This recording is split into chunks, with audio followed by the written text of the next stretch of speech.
Welcome to the Christian Life Coach Collective. I'm your host, Laura Malone, and you are in the right place if you want to make an impact in your life and the lives of the people around you. Maybe you even want to turn your gift of helping others into an income so you can support your family and your dreams and make a way for your calling. I'm here to guide you because you deserve to have encouragement and resources and somebody invested in you as you go invest yourself into everyone else. Let's dive into today's episode. So today we are talking about something everybody experiences and I am smack in the middle of. It's feeling unmotivated. It might be in your work or your relationships or your home, your personal goals, your health, like so many places this can go, right? Where feeling unmotivated just kicks in like a switch gets flipped. And sometimes the drive to just take any kind of action, it's just not there. And you feel like it should be, and you know there's so many things to get done, and you have all the tips and the strategies, and you've got your time management process, but you just don't want to do it. Guess what? I'm just going to tell you, that is okay. Let's just let it be okay for a minute. What if we just let that be okay? We don't feel motivated right now. We're going to feel motivated again. This isn't fatal. We're not going to live the rest of our lives like this. It's just, this is a moment or a season, but we're just going to feel it, let it be, and give some, attention to it and figure out what to do. So when you get to the point of I have to figure out what to do, I'm going to share today 5 super, super simple, but very, very key strategies to help overcome the lack of motivation. Give you some examples, some tips, some takeaways, and hopefully just make you feel seen and heard and known, right? I get it. It's okay. I want to give you permission to be where you're at. And now when you're ready, I want to help you see how simple it is to step out of lack and get moving. So the first key is to break it down and just start small. So if you feel unmotivated, a lot of times just the simplest tasks can seem super overwhelming. Today, over the weekend, we went camping, and it was 25 degrees, and the heater didn't work in this camper. The kids were going to come out, and they didn't. And one kid that did come ended up sick. And it was just everything I thought would happen didn't happen. Well, it just has to be okay. It is what it is. But then we got home, and it was time to unpack everything. And I was so tired because not only was I not sleeping well, I also was so cold. And then I would bundle up, and then I would get so hot. And that's a different kind of lack of sleep. When you're your body's tense from being so cold, is a different type of lack. So when I got home, I was exhausted and I was cranky.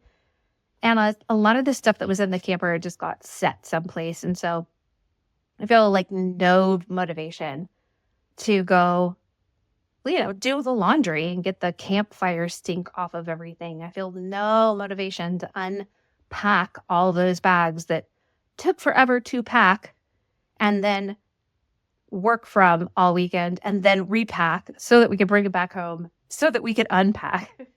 My gosh. So I have just been taking one small step at a time and just saying, okay, that bag.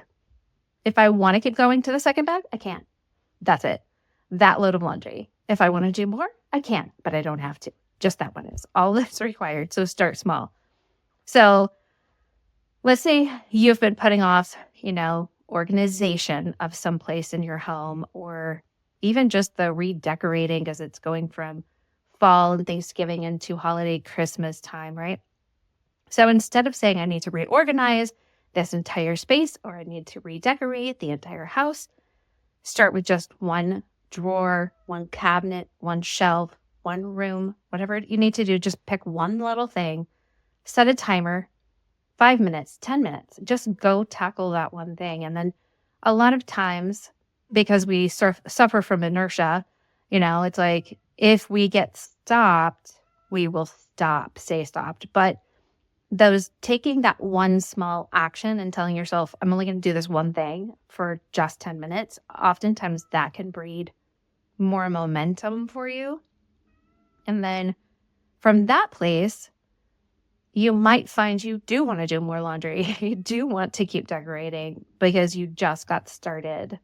So that guy, James Clear, who wrote Atomic Habits, he says just to start with just 2 minutes. Because if you can do anything for just 2 minutes, you're more likely to keep going into 5 or 10 or 20 minutes and get more done. So the key takeaway here is to shrink the task until it just feels doable. And then celebrate that little thing that you got done, right? Go make yourself some hot chocolate.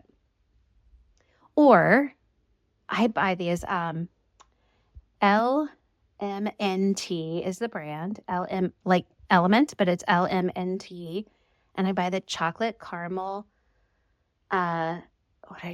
electrolytes. And so it's like chocolate caramel salt. And it's electrolytes, and you can mix it with hot water or hot milk. And it is the best, most delicious, low sugar, no sugar, something, I don't know. Hot chocolate. You can even put marshmallows on it. I shake it up in my iced coffee, or you can just put it in your hot coffee. It's so good. That is oftentimes my reward, 1 o'clock, 2 o'clock in the afternoon for getting so much done. I get electrolytes. Number 2 is to revisit that, what I call your solid reason why.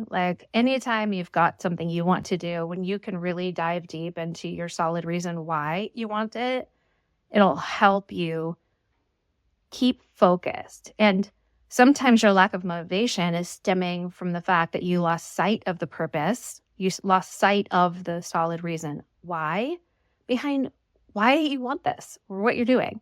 So when you reconnect with that why, it will potentially help to reignite your motivation and your drive to start taking some action. So if you were struggling to study for an exam, if you were struggling to stay on that lifestyle plan of what, how, and when you eat, right? Instead of focusing on the drudgery of the studying and the drudgery and the pain of saying, no, thank you, I don't want a slice of the pumpkin pie, think about what you're going to get when you pass the exam. Think about what you're going to get when you push through and you feel better next week instead of feeling yucky, instead of feeling inflammation in your body because you kept turning down things that you knew weren't going to make you feel good. So focus on the solid reason why. And if you don't have a solid reason why you're doing something that is hard or something that will require a lot of energy, action, and motivation, go get one. Stop and say, what do I want? Why do I want it? Why do I want that? Why is that important to me? And just keep digging in and really clarify your solid reason why. And then that's what's going to happen is you're going to have that solid reason why when you lack motivation to go back to. So maybe you have a lack of motivation because you never even had a good solid reason why. That's possible. So write it down and put it someplace where, maybe it needs to be on your desk. Maybe it needs to be in the kitchen. Put it someplace visible. You can keep contact with it. Simon Sinek, I don't know how you say his name. He's got this famous TED Talk.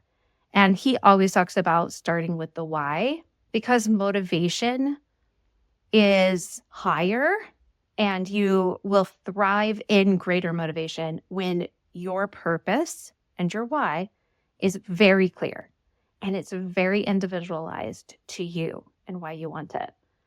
So the key takeaway here is to make your reason for starting so compelling that it pulls you forward into it. It's like magnetic, even when the process feels really hard to get started on or to stick with or to finish.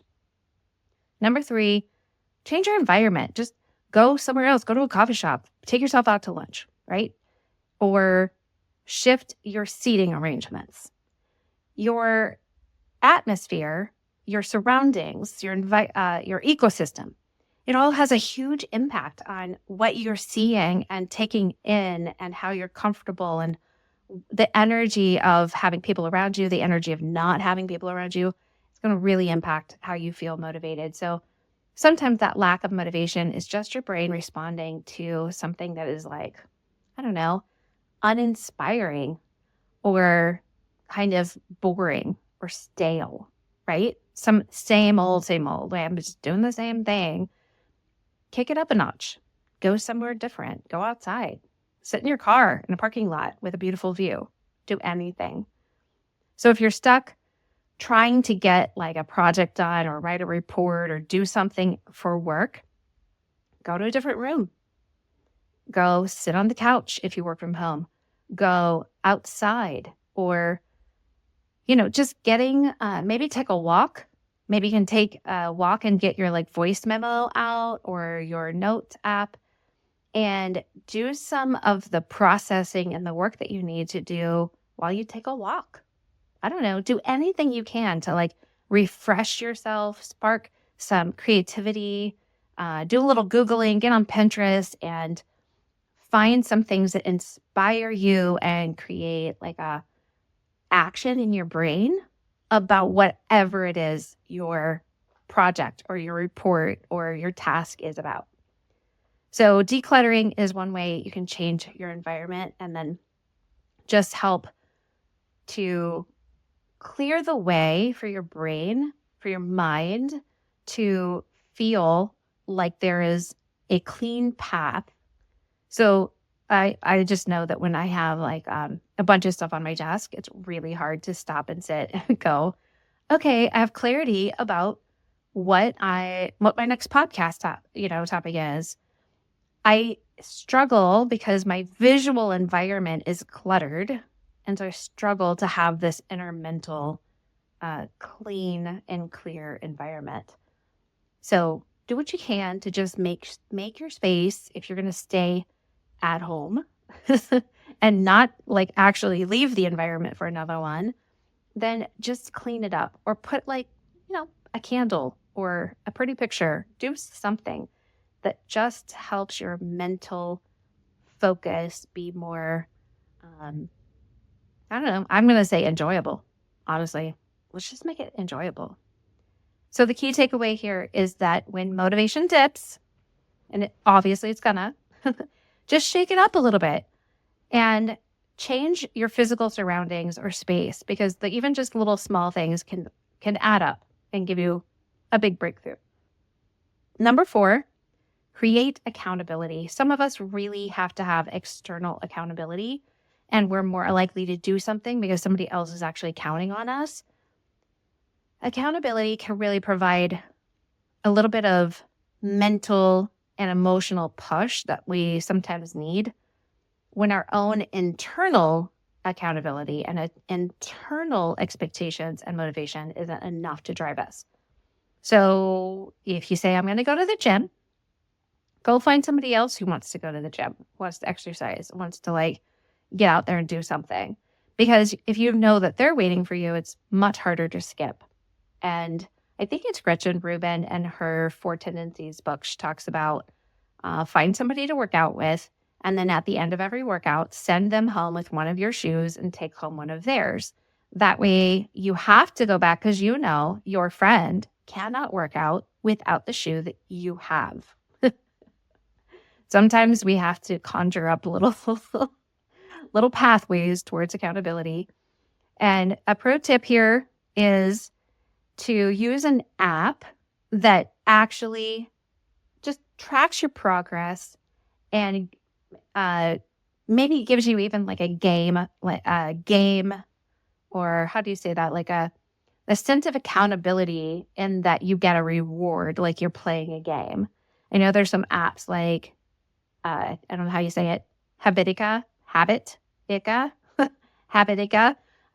Strides, different apps that you can use that actually help you. If it helps you to see what you've accomplished, how many steps you've taken, your phone has apps and health apps on there and can show you, or Peloton, things like that, right?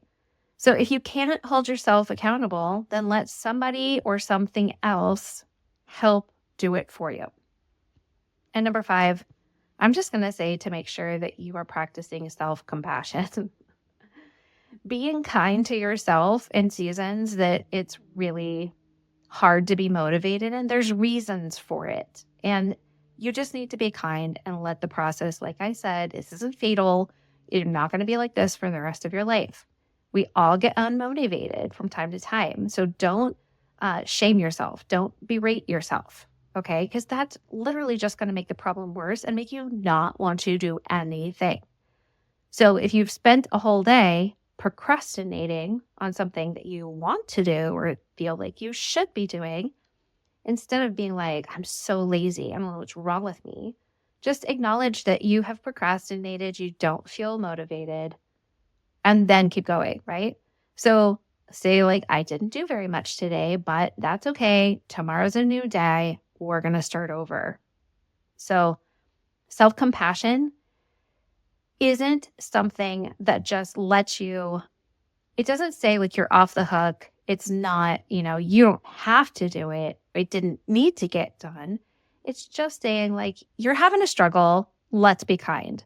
You want to foster resilience and build that skill set within yourself personally that allows you to be flexible, to ebb and flow. The struggles get compassion, right? And then there's going to be those days where you have so much motivation and you get so much done and you get to celebrate. And those are both, they're just both normal. They're supposed to be there. They're there for all of us. Don't kick yourself. So treat yourself the way that you would treat a friend who feels stuck. Grace will always lead to growth down the road. So how would you coach somebody else? How would you pray for them? How would you speak to them? That is what you should be giving yourself. So here's my challenge. This week, I just want you to pick one of these things if you're feeling unmotivated. Maybe it's not this week. Maybe it's today. Put this one thing into practice, or more than one thing. It's fine. So if you're overwhelmed, then just break something, your project or your task or whatever it is, into smaller steps and just do the first one.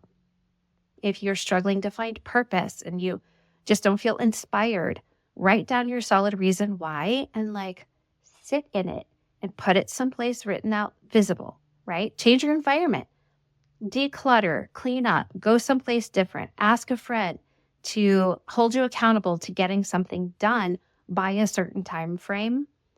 Do something that is kind and helpful to get going. Because feeling unmotivated doesn't mean that you have failed. It's just part of the journey. It's part of the human experience. Here we go. The key is that you want to recognize it. I don't feel motivated. And then lean into simple key strategies, like one of these things, and then trust that eventually motivation is going to return and you're going to get things done. So thanks for listening, being there with me. I am practicing. This was a baby step for me. This is one of those, I have this big looming thing in front of me, and I just said, I'm going to just take one of those and we're going to do it because this is where I'm at. I don't feel motivated. This is totally something I could talk about right now. And it'll probably be really helpful to a lot of people. Some of us are just very, very tired at this stage of the year and need a little extra oomph and inspiration to get us moving again, right? So if you find any of this episode helpful, then just share it with somebody who also needs a little extra inspiration and motivation and encouragement to get going this week. And until next time, just remember that your small steps will lead to big change. It always does. It might sound cliche, but it just keeps being true. You've got this, and I'm in it with you. Love you guys. Have a great week. If you'd like to work with me and get coaching, become a coach, or start a coaching business, check out all the courses and coaching I offer at sterlingandstonementoring.com, or you can scroll through the show notes to find all the links that you need. I pray that your day will be full of joy, hope, transformation, and the presence of God.